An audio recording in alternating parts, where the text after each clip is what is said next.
You may have heard about the Koran's idea of paradise being 72 virgins, and I promise I will come back to those virgins. But in fact, here in the Northwest, we're living very close to the real Quranic idea of paradise, defined 36 times as gardens watered by running streams. Since I live in a houseboat on the running stream of Lake Union, this makes perfect sense to me. But the thing is, how come it's news to most people? I know many well-intentioned non-Muslims who've begun reading the Quran but given up, disconcerted by its otherness. The historian Thomas Carlyle considered Muhammad one of the world's greatest heroes, yet even he called the Quran as toilsome reading as I ever undertook, a wearisome, confused jumble. Part of the problem, I think, is that we imagine that the Quran can be read as we usually read a book, as though we can curl up with it on this rainy afternoon with a bowl of popcorn within reach, as though God, and the Quran is entirely in the voice of God speaking to Muhammad, were just another author on the bestseller list. Yet the fact that so few people do actually read the Quran is precisely why it's so easy to quote, that is, to misquote. Phrases and snippets taken out of context in what I call the highlighter version, which is the one favored by both Muslim fundamentalists and anti-Muslim Islamophobes. So this past spring, as I was gearing up to begin writing a biography of Muhammad, I realized I needed to read the Quran properly as I could, that is. My Arabic's reduced by now to wielding a dictionary, so I took 4 well-known translations and decided to read them side by side, verse by verse, along with a transliteration and the original 7th century Arabic. Now, I did have an advantage. My last book was about the story behind the Shia-Sunni split, and for that I'd worked closely with the earliest Islamic histories, so I knew the events to which the Quran constantly refers, its frame of reference. I knew enough, that is, to know that I'd be a tourist in the Quran, an informed one, an experienced one even, but still an outsider, an agnostic Jew reading someone else's holy book. So I read slowly. I'd set aside 3 weeks for this project, and that, I think, is what is meant by hubris, because it turned out to be 3 months.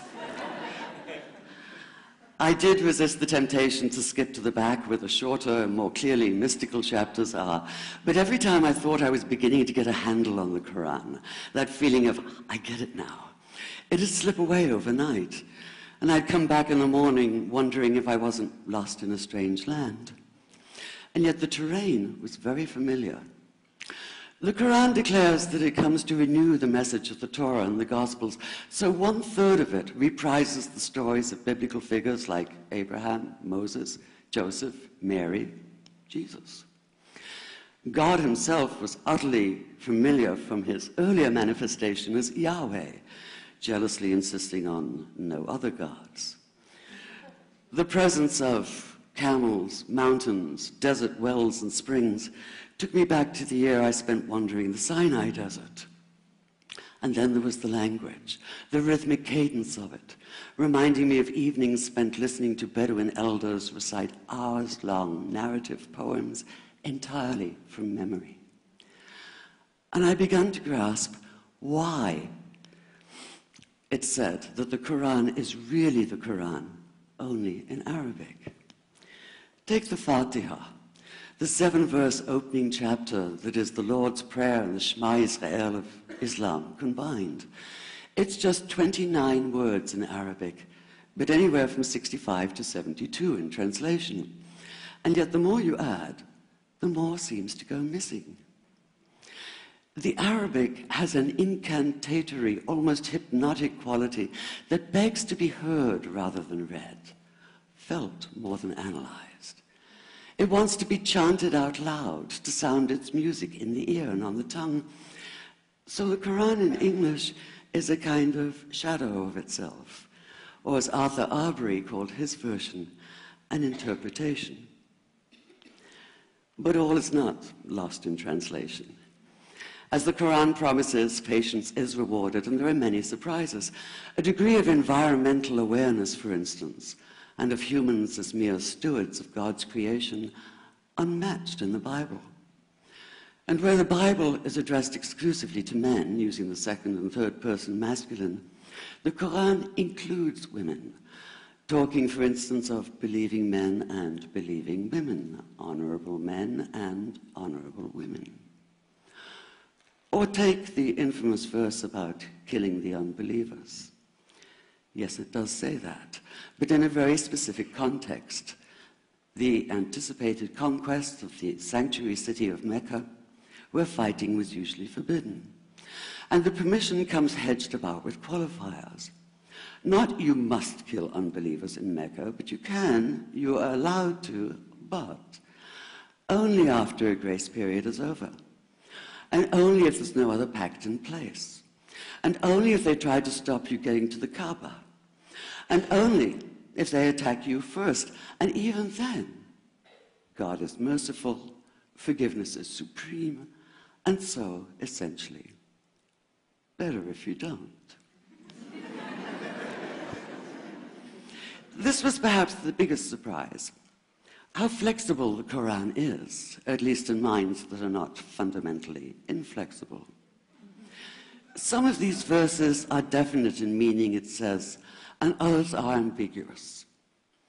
The perverse at heart will seek out the ambiguities, trying to create discord by pinning down meanings of their own. Only God knows the true meaning. The phrase, God is subtle, appears again and again. And indeed, the whole of the Quran is far more subtle than most of us have been led to believe, as in, for instance, that little matter of virgins and paradise. Old-fashioned Orientalism comes into play here. The word used 4 times is huris, rendered as dark-eyed maidens with swelling breasts, or as fair, high-bosomed virgins.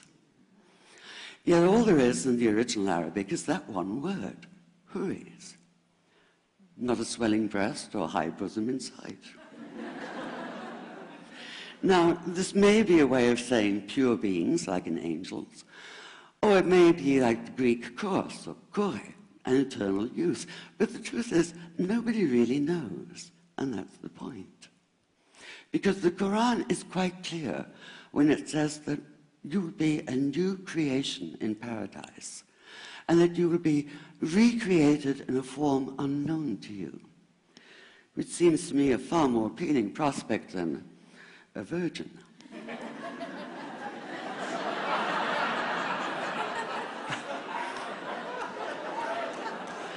And that number 72 never appears.